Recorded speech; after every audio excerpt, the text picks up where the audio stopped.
Class 10 के जैव प्रक्रम चैप्टर को मैं आगे बढ़ाते हुए आज मानव में श्वसन बताने जा रहा हूँ। कल के वीडियो में मैंने आपको मछली और तिलचट्टा में श्वसन बताया था, तो आज मानव में श्वसन। ध्यान दीजिएगा, मानव में श्वसन जो होगा वह एक वीडियो में समझाना संभव नहीं है। इसमें 2-3 वीडियो होंगे और आपके लिए प्ले लिस्ट तो तैयार ही है जैव प्रक्रम का। उस जैव प्रक्रम में सिलसिलेवार आपको हर एक बात की जानकारी मिल जाएगी, ठीक है। तो इसमें यहाँ देखिए कि मानव में श्वसन यानी आदमी कैसे सांस लेता है, कैसे वो ऑक्सीजन को अंदर करता है, कार्बन डाइऑक्साइड को बाहर करता है।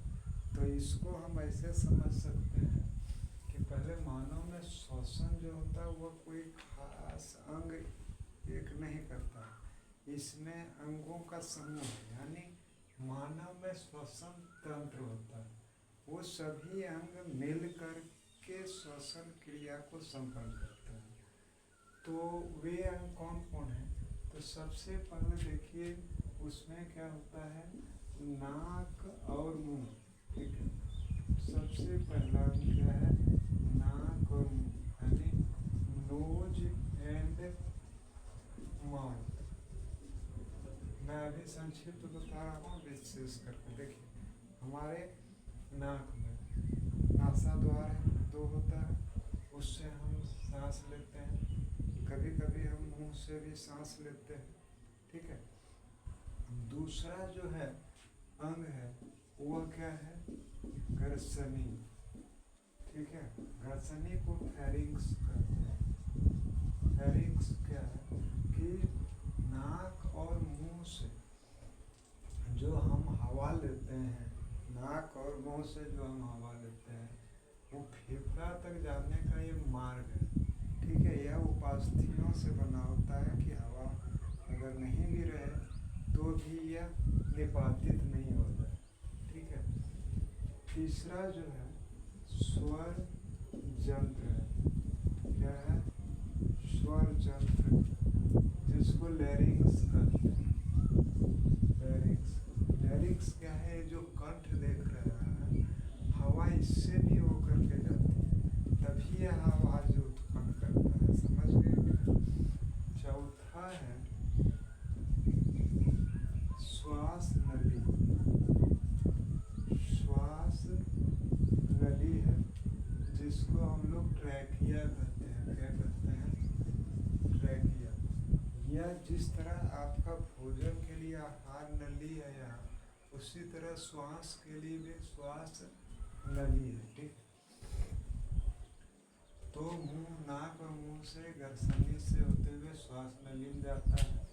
श्वास नली के बाद यह श्वसनी, श्वसनी को अंग्रेजी में ब्रोंची कहते हैं। क्या कहते हैं, ब्रोंची। ब्रोंची का मतलब क्या है कि श्वास नली आगे चल करके 2 भागों में बढ़ जाता है, 2 शाखाओं में बढ़ जाता है, जिसको हम लोग श्वसनी कहते हैं, ठीक है। और श्वसनी के बाद जो है छठा जो सबसे इम्पोर्टेंट अंग है वो है आपका फेफड़ा, जिसको हम लोग लंग्स कहते हैं। फेफड़ा तो बहुत सी कोशिकाओं, असंख्य कोशिकाओं का एक थैला है, समझ गए।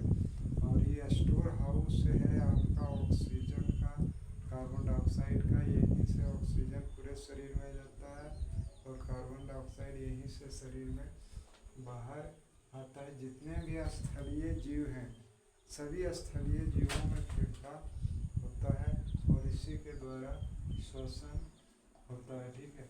और 7वां जो है जिसको हम लोग डायाफ्राम कहते हैं। देखिए ये डायाफ्राम क्या है, यह एक पेशीय संरचना है। वाजी में यह जो है वक्ष गुहा यानी छाती वाला भाग, और उदर गुहा यानी पेट वाला जो भाग है, इसको अलग करता है। एक परत होता है, इसका जो होता है ऊपर जाना नीचे आना होता है, वह श्वसन क्रिया में सहायक होता है। तो आज मैं आपको केवल नाक और मुंह के बारे में बता रहा हूँ। देखिए नाक जो है, नाक का अंग क्या लोग नासा द्वार कहते हैं, ठीक है। ये नासा द्वार जो होता है, इस नासा द्वार के द्वारा ही हम ऑक्सीजन हवा को अंदर ले जाते हैं, ठीक है। नासा द्वार के अंदर जो जगह होता है इसको हम लोग नासा गुहा कहते हैं। नासा गुहा ये जो खाली वाला भाग है तो उठा हुआ है ना, है। यहाँ क्या क्या होता है सुन लीजिए, यहाँ महीन बाल होता है, बहुत पतला पतला बाल होता है, नाक में बाल देखे होंगे, और श्लेष्मा होता है।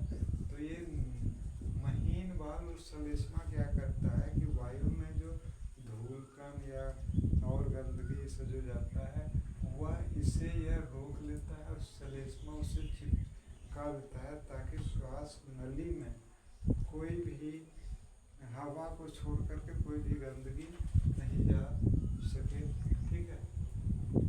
और उसके बाद यह गर्सनी प्रवेश करता है। मुंह में क्या होता है, मुंह से सांस लेना अच्छी बात नहीं है। कभी कभी आपात